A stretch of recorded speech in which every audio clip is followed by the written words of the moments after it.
importancia son los papilomavirus, que son los que vamos a ver específicamente cuando veamos VPH, ¿ya? Virus del papiloma humano.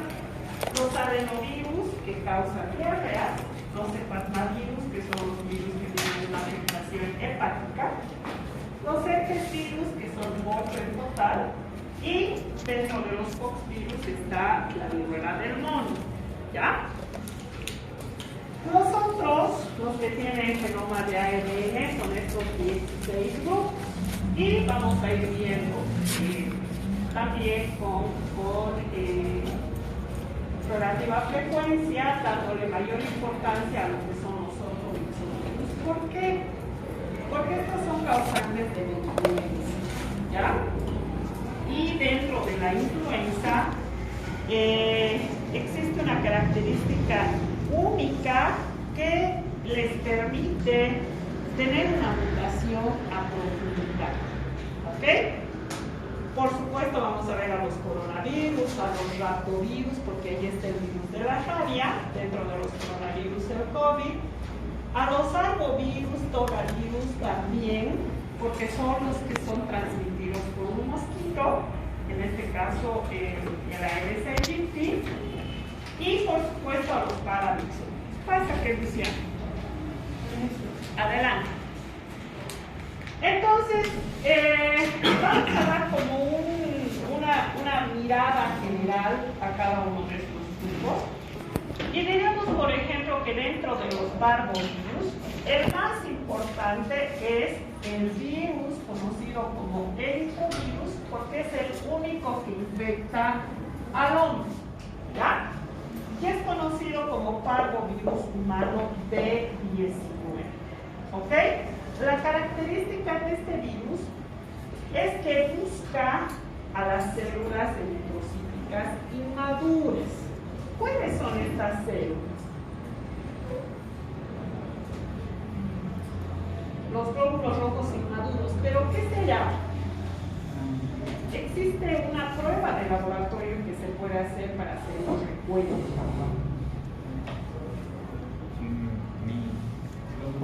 ¿Tienen alguna idea?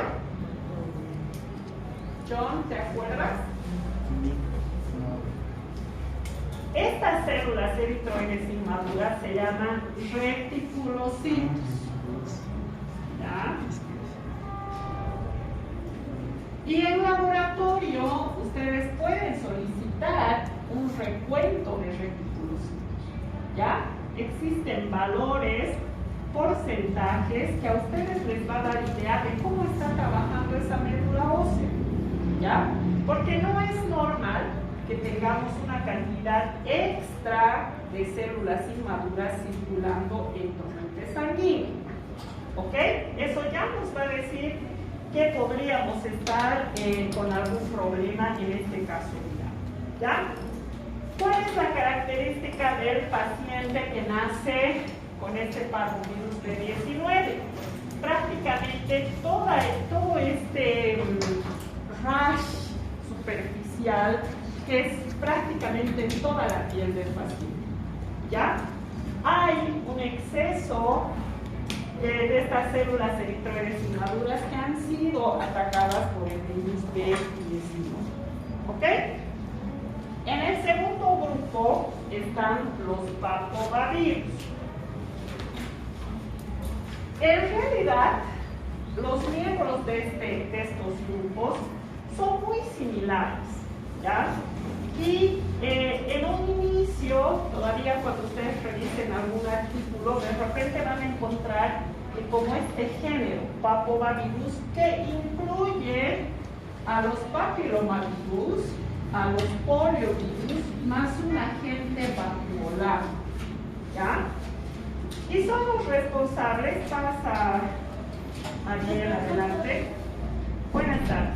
Son los responsables, por supuesto, de generar los papilomas, ¿ya? ¿Cómo conocemos a los papilomas en un lenguaje más coloquial? ¿Qué es un papiloma? VPH. ¿Perdón? ¿VPH? ¿El virus del el papiloma humano está dentro de los papilomavirus. ¿Pero qué es un papiloma? ¿Verruga? Es una verruga. ¿Ya? Y cuando veamos específicamente VPH, vamos a ver que existen casi 200 tipos de VPH. Y no todos son cancerígenos, y no todos son de secreción y de mucosa. Hay algunos que son de piel. ¿Ok? Por ejemplo, los que aparecen en la palma de las manos, se conoce como verruga del carnicero, y es por el contacto que tienen los carniceros con el ganado vacuno. ¿Ok? Entonces, a veces es común tenerlos. Y tienen como característica en general ser responsables de ocasionar los tumores. ¿Ya? Entonces, estos papilomavirus, por eso son conocidos como los virus verruga. Y algunos van a llegar a generar un cáncer genital. ¿Ya? Los adenovirus. Dentro de estos vamos a tener con una característica importante de este virus, es que tiene una forma peculiar, ¿ya? Es simétrica y tiene unas fibras que emergen de la estructura y que realmente ocasionan una enfermedad respiratoria aguda, pero también pueden ocasionar gastroenteritis o bronquitis, ¿ya? Principalmente en los lugares donde hay mucha concentración de gente, por ejemplo en los cuarteles, ¿ya? O en los campamentos de verano, es donde va mucha gente que está en un solo lugar y que se baña en la misma piscina, por ejemplo. Si no está bien tratada el agua, el virus se contagia súper rápido y todos los que están en el cuartero o en el campamento aparecen con conjuntivitis, por ejemplo, ¿ya? Pasa, por favor. Bien. Después, en el quinto grupo de los que tienen ADN están los hepatnavirus. ¿Ok? Tal como su nombre lo dice, son estos virus que ocasionan hepatitis. ¿Ok? Y dentro de los hepatnavirus están los virus responsables de la hepatitis B, C, D, E y G. ¿Ok? ¿Habrá algún otro tipo de hepatitis? La hepatitis A. ¿Ok? Pero la hepatitis A no está en este. ¿Ya? La hepatitis A es un hepatovirus que además tiene genoma de ARN. Entonces, como ustedes mismos se darán cuenta, la hepatitis A es muy diferente de la hepatitis B en cuanto a forma de transmisión, en cuanto al virus, en cuanto a la estructura del virus mismo, ¿ya? Y por supuesto en cuanto a la gravedad. ¿Ok? Hepatitis A es muy común, se contagia por vía oral, generalmente en los alimentos que son regados con aguas servidas, por ejemplo, entonces es a través de las heces que vienen con contagio. ¿Ok? En cambio, la hepatitis B pertenece a un hepatovirus que tiene genoma de ADN, es un virus un poco más complejo. Y las vías de transmisión son totalmente diferentes. Principalmente acá vamos a tener la vía parenteral y además la sexual como predominante. ¿Ya? Entonces ustedes no pueden hablar solamente de hepatitis cuando hagan un diagnóstico, ¿ok? Porque son muy diferentes los tipos de hepatitis que tienen. ¿Ya? Hay que especificar, hablar de manera correcta. ¿Se acuerdan cuando decíamos en el grupo sanguíneo no puedo decir soy A? Tengo que decir soy A, RH, positivo, negativo. ¿Ya? No puedo decir soy 0 o soy O. Sí, pero no eres solo 0 o solo O. Tienes que decir factor RH, positivo, negativo. ¿Ya? Lo mismo acá. No podemos hablar de que nuestro paciente tiene una hepatitis. ¿Sí? Hola, buenas tardes. No podemos decir solamente que nuestro paciente está con hepatitis. Tendremos que decir si está con una hepatitis A, con una hepatitis B, o estamos pensando en un diagnóstico. ¿Ok?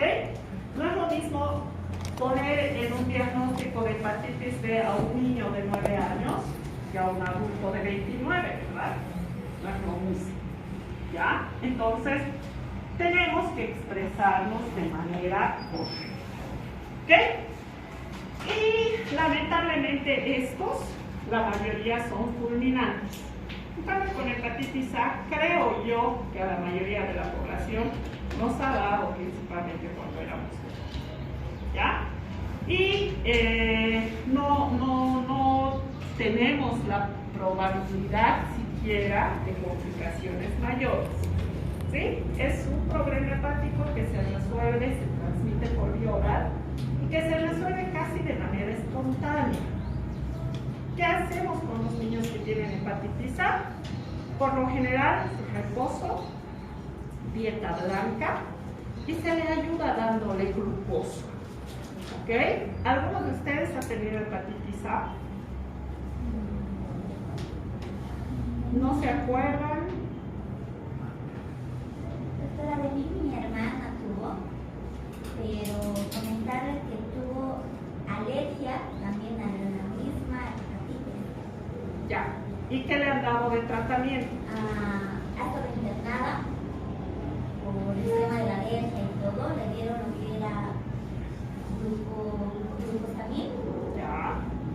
Y aparte le daban para la alergia, no me acuerdo, un suero le inyectaban. Algún antihistamínico seguramente.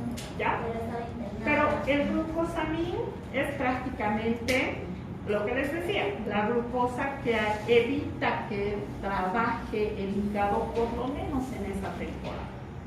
¿Ya? Cuando no es tan complicado como el cuadro que nos comenta su compañera, no es necesaria la internación. ¿Y qué se le aconseja al niño? Todas las frutas dulces. ¿Ok?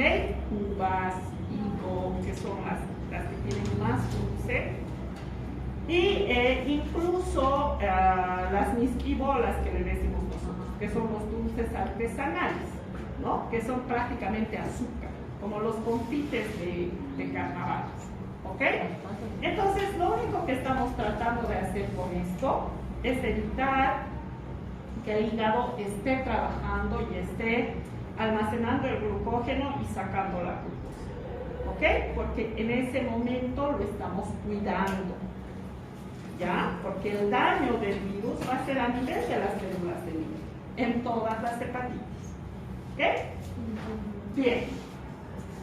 En el grupo 6 están los herpes virus. Si dijéramos familia, ¿cómo tendríamos que decir? ¿Herpes qué? ¿Cuál es el sufijo para la familia? Viridal. Herpes viridae. ¿Ok?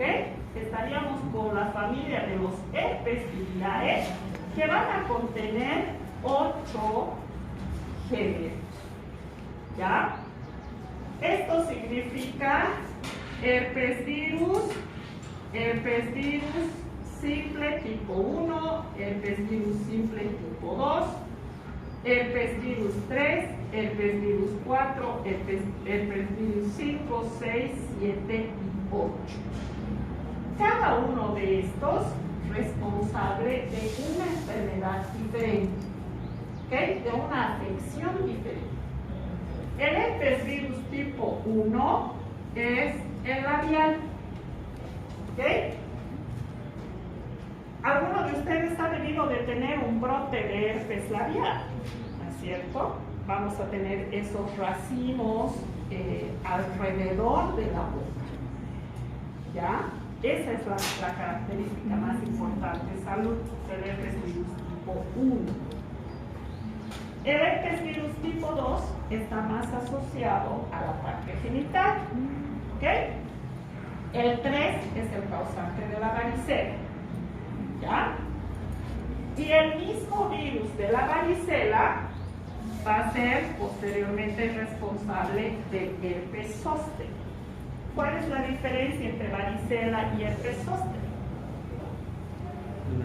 La zoster causa como paralisia facial. La zoster Causa parálisis facial, ¿no? puede ocasionar, más que parálisis, hay una diferencia.